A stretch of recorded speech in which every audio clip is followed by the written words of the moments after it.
रात के 2 बजे थे। शहर की गलियां सुनसान थी। स्ट्रीट लाइट्स की मध्यम रोशनी में एक कैफे अब भी खुला था, अल नूर कैफे। अंदर हसन बिन राशिद अपनी डायरी में कुछ लिख रहा था। उसके सामने एक ठंडी हो चुकी कॉफी रखी थी, जिसे वो छू भी नहीं रहा था। उसकी आंखों में चिंता थी। 6 महीने पहले उसने बड़े जोश के साथ ये कैफे खोला था, लेकिन कस्टमर्स गिनती के आ रहे थे, खर्चे बढ़ रहे थे और कमाई घट रही थी। वो समझ नहीं पा रहा था कि वो कहाँ गलती कर रहा है। तभी दरवाजे की घंटी बजी। एक बुजुर्ग आदमी अंदर आया, जिसे हसन पहचानता था, शेख उमर। वो शहर में मशहूर बिजनेस कोच थे। कैसे हो हसन? शेख उमर ने मुस्कुराते हुए पूछा। बस जिंदगी काट रहे हैं, हसन ने फीकी हंसी के साथ कहा। कैफे का हाल क्या है? शेख उमर ने मेन्यू उठाते हुए पूछा। बुरा, हसन ने कहा। मैं मेहनत तो बहुत कर रहा हूँ, लेकिन नतीजे नहीं दिख रहे। शेख उमर ने मेन्यू को गौर से देखा और बोले, बेटा मेहनत काफी नहीं होती, सही तरीके से मेहनत करनी पड़ती है। हसन उनकी ये बात सुनकर चौंक गया और बोला, सही तरीके से मेहनत मतलब?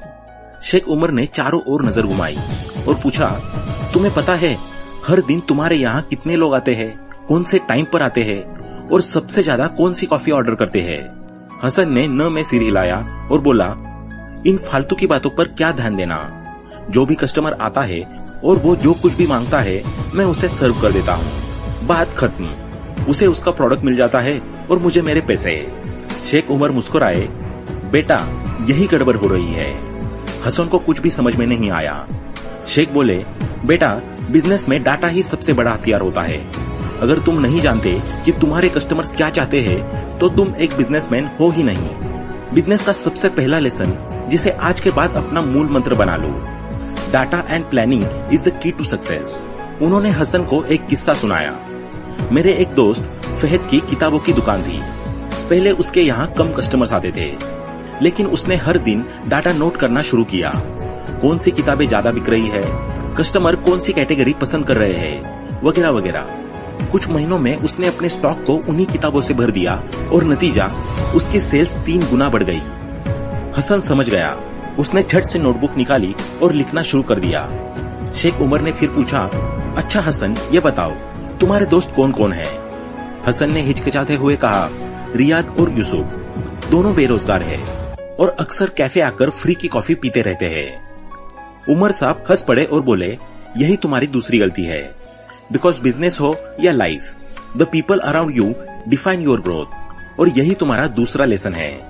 तुम अभी ऐसे लोगों के साथ हो जिन्हें खुद तो आगे बढ़ना ही नहीं है, उल्टा तुम्हें भी नीचे खींच रहे हैं। इसलिए ऐसे लोगों से तौबा करो और आगे बढ़ो। तुम्हें तो ऐसे लोगों के साथ रहना चाहिए जो बिजनेस समझते हो, जो तुम्हें इंस्पायर कर सके। हसन को एहसास हुआ कि उसे अपने सर्कल को बदलने की जरूरत है। उसने फैसला किया कि आज के बाद वो कभी भी ऐसी संगत नहीं करेगा जो उसे गर्त में ले जाए, बल्कि इसके बदले वो हमेशा उन लोगों से दोस्ती करने की कोशिश करेगा जिनसे कुछ न कुछ बेहतर सीखने को मिल सके, ताकि उसकी और उसकी माइंड की हमेशा ग्रोथ होती रहे। हसन ये सब कुछ सोच ही रहा था कि शेख उमर अपनी कुर्सी से खड़े हुए और बोले, आओ मियाँ, थोड़ी सी चहलकदमी कर ली जाए और साथ ही तुम्हारे कैफे का भी मुआयना हो जाएगा। उमर साहब ने कैफे का कोना कोना घूमकर देखा और बोले, ये कैफे तो अच्छा है, लेकिन मुझे कुछ कमी लग रही है। हसन ने कहा, वो शेख साहब पैसा नहीं था, इसलिए कैफे का इंटीरियर और फर्निशिंग अभी नहीं कराई है। शेख साहब गंभीरता से बोले, यही तो गलती है बेटा। उमर साहब ने मुस्कुराते हुए कहा, जब मेरे दोस्त खालिद ने अपना छोटा सा ढाबा खोला था तो उसने अपने पूरे बचाए हुए पैसे वहां लगा दिए। उसने इंटीरियर में इन्वेस्ट किया, अच्छी प्लॉटिंग शुरू की, सोशल मीडिया पर प्रमोशन किया। आज उसके ढाबे में रोज 500 लोग आते हैं। पैसा सिर्फ बचाने से कुछ नहीं होगा, सही जगह इन्वेस्ट करना सीखो।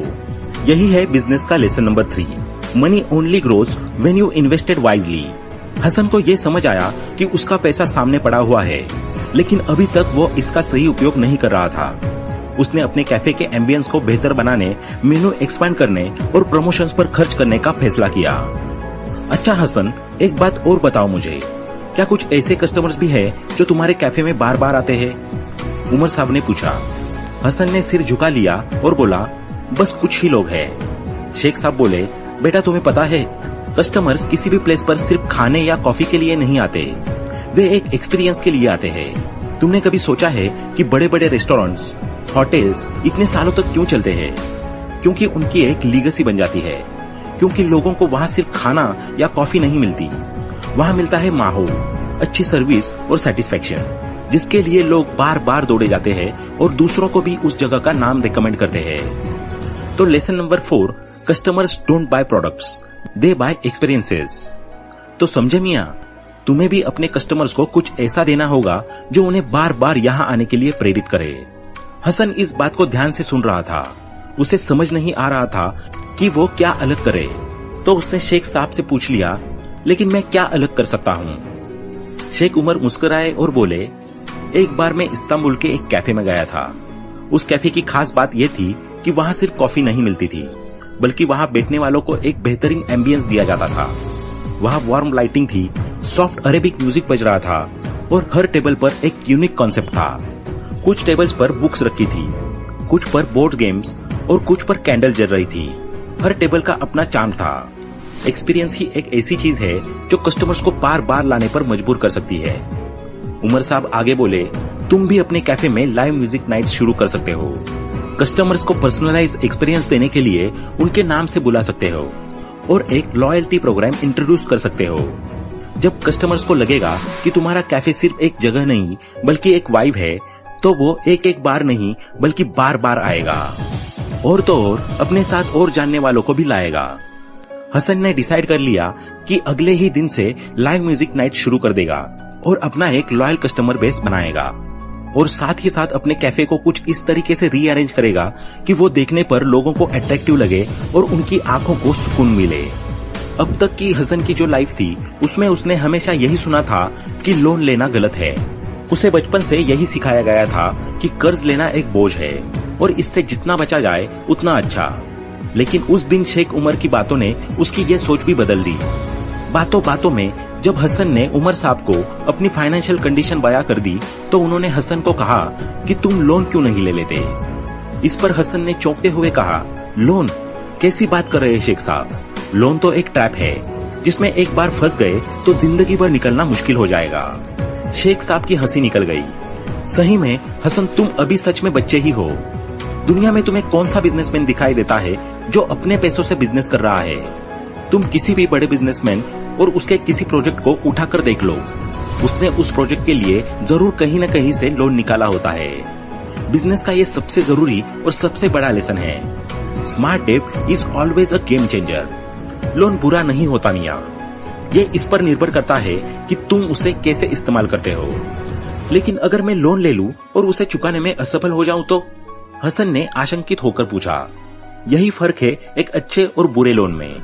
बुरा लोन वो होता है जो तुम ऐसी चीजों पर खर्च कर दो जो पैसा नहीं बनाती, जैसे महंगी गाड़ी खरीदना, लग्जरी आइटम्स लेना। लेकिन स्मार्ट लोन वो होता है जिसे तुम अपने बिजनेस को ग्रो करने में लगाते हो। उमर साहब ने एक एग्जांपल दिया। मेरा एक दोस्त था जायद। उसके पिता ने एक छोटी सी दुकान खोली थी, लेकिन समय के साथ ग्राहक कम होते गए और दुकान घाटे में चलने लगी। अब जायद के पास दो ही रास्ते थे, या तो दुकान बंद कर दे या इसे एक नए तरीके से चलाकर सफल बनाए।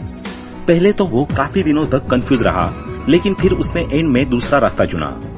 जायद ने बैंक से एक छोटा बिजनेस लोन लिया और सबसे पहले अपनी दुकान को मॉडर्न लुक दिया। पुराने जर्जर फर्नीचर को हटाकर उसने नए और अट्रैक्टिव शेल्फ्स लगाए, जिससे कस्टमर्स को लगे कि वो किसी कॉर्नर की दुकान में नहीं बल्कि एक प्रीमियम जगह पर आए हैं। साथ ही इसे और एडवांस बनाने के लिए उसने सुपरमार्केट्स की तरह डिजिटल बिलिंग सिस्टम भी लगाया। इससे उसका लेन देन आसान और तेज हो गया। इसके बाद अपना कस्टमर बेस और ज्यादा बढ़ाने के लिए उसने ऑनलाइन डिलीवरी शुरू करने का फैसला किया। उसने सोशल मीडिया पर भी अपने बिजनेस को प्रमोट किया, ग्राहकों से फीडबैक लिया और उनकी जरूरतों को समझा। धीरे धीरे लोग उसकी दुकान से ऑर्डर करने लगे और उसकी सेल्स लगभग 10 गुना बढ़ गई। इसके बाद तो जायद रुका ही नहीं। उसने अपनी दुकान की ब्रांचेस खोलने का प्लान किया और हर नई ब्रांच पर उसने वही सारे प्रिंसिपल्स लागू किए। बेहतर कस्टमर सर्विस, डिजिटल मार्केटिंग और हाई क्वालिटी प्रोडक्ट्स। 3 साल के भीतर उसकी दुकान एक बड़ी रिटेल चेन बन गई। आज जायद करोड़ों का मालिक है। सोचो अगर वो तुम्हारी तरह उस दिन ये सोच लेता कि लोन इज ट्रैप, तो क्या आज वो यहाँ तक पहुँच पाता? नहीं ना। तो तुम क्यों जानबूझकर अपनी ग्रोथ के दुश्मन बने हुए हो? Take a loan and use it smartly. उस दिन शेख उमर के जाने के बाद हसन ने बिजनेस लोन की ऑप्शंस सर्च की और पाया कि उसे छोटे इंटरेस्ट रेट्स पर एक अच्छा लोन मिल सकता है जिसे वो अपने कैफे में इन्वेस्ट कर सकेगा। लोन लेने के बाद हसन ने कैफे में प्रीमियम कॉफी मशीन्स लगवाई, एक प्रोफेशनल शेफ को हायर किया और मार्केटिंग कैंपेन शुरू की। अब कस्टमर्स न सिर्फ कैफे आते बल्कि ऑनलाइन ऑर्डर्स भी तेजी से बढ़ गए। लोन एक सही फैसले में बदल गया जिसने कैफे की ग्रोथ को एक्सेलरेट कर दिया। एक साल बाद अल नूर कैफे शहर का सबसे चर्चित कैफे बन चुका था। अंदर वाइब्स एकदम अलग थी, लाइव म्यूजिक, खूबसूरत इंटीरियर, बेस्ट क्वालिटी कॉफी और बढ़िया सर्विस। हसन का बिजनेस अब फल फूल रहा था। एक दिन शेख उमर जब दोबारा वहां आए तो हसन ने उन्हें अपने कैफे की सबसे अच्छी कॉफी सर्व की। कैसा लग रहा है? उमर साहब ने पूछा। हसन ने जवाब देते हुए कहा, शेख साहब, आपने जो 5 लेसन सिखाए थे उन्होंने मेरी जिंदगी बदल दी। अब मैं दूसरों को यही सबक सिखाता हूँ। तो दोस्तों, आप भी इन लेसन्स को अपने जीवन का हिस्सा बनाना शुरू करें और सफलता की ऊंचाइयों तक पहुंचे। तो आज के लिए बस इतना ही। आशा करता हूँ कि आपको इस वीडियो से काफी कुछ सीखने को मिला होगा। वीडियो पसंद आया हो तो लाइक करें, अपने दोस्तों के साथ शेयर करें और ऐसे ही वैल्यूएबल वीडियोस को देखने के लिए चैनल को सब्सक्राइब करना न भूलें। Thanks for watching.